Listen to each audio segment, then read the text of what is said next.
(17과) 이렇게 기도하라.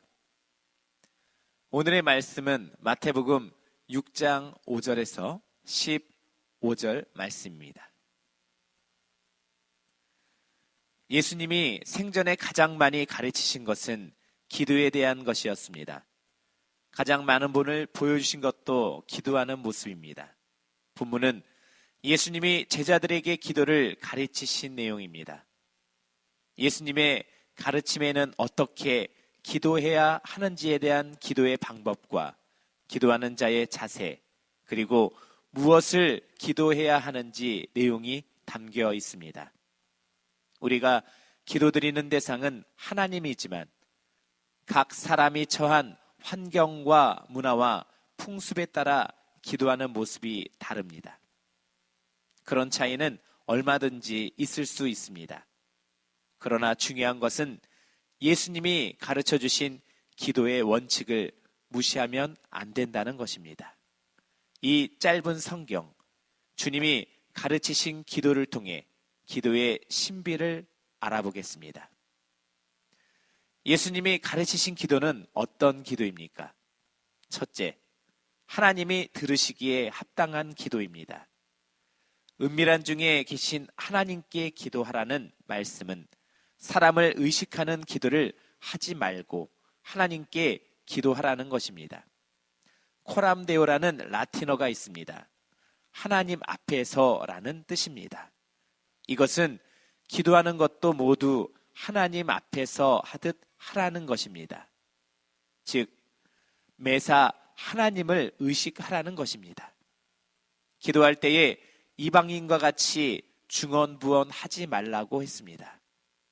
이 말씀은 너무 말을 많이 하지 말라 하는 것입니다.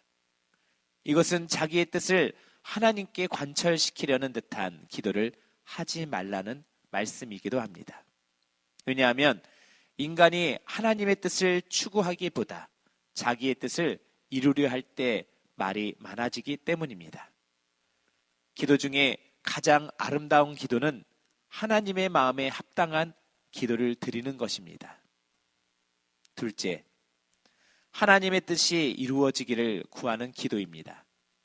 하나님께 영광 돌리는 것에 관심을 두지 않고 기도를 통해 자기의 영광을 드러내려는 사람이 있습니다. 그러나 하나님을 믿는 사람은 하나님께 영광을 돌리는 것을 믿음의 목표로 삼아야 합니다.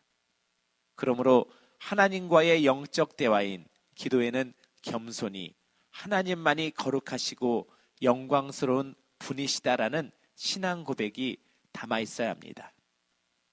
믿음과 기도를 자신의 복받을 수단쯤으로 생각하는 것은 잘못된 신앙입니다.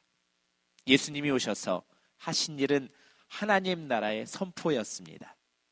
나라가 임하시오며 하신 것은 하나님의 뜻이 이루어지는 하나님 나라가 이 땅에서도 이루어지게 해달라고 기도하라는 말씀입니다. 기도할 때마다 하나님 나라가 이 땅에 이루어지는 것이야말로 기독교 신앙의 궁극적인 목표인 것을 잊으면 안 됩니다. 셋째, 우리의 일용할 양식을 위한 기도입니다. 예수님은 기도하면서 일용한 양식을 구하라고 하셨습니다. 그것은 우리가 일상을 살면서 만나게 되는 모든 일들을 하나님께 맡기며 살아야 한다는 말씀입니다.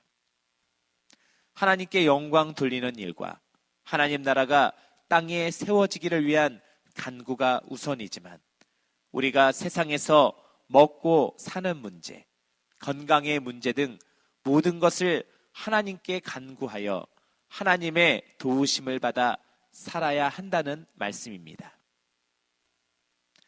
우리에게 죄 지은 자를 사하여 준 것 같이는 우리가 남을 용서한 것처럼 우리의 죄도 용서해 달라는 의미입니다. 우리는 이웃과 더불어 세상의 평화를 이루어가는 하나님 나라의 일꾼으로 부름을 받았습니다. 그러므로 함께 그 나라를 이루어갈 이웃을 용서해야 합니다.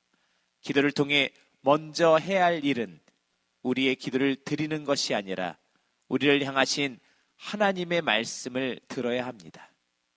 그런데 우리는 늘 자신의 요구를 하나님께 강요하는 실수를 범하고 있습니다.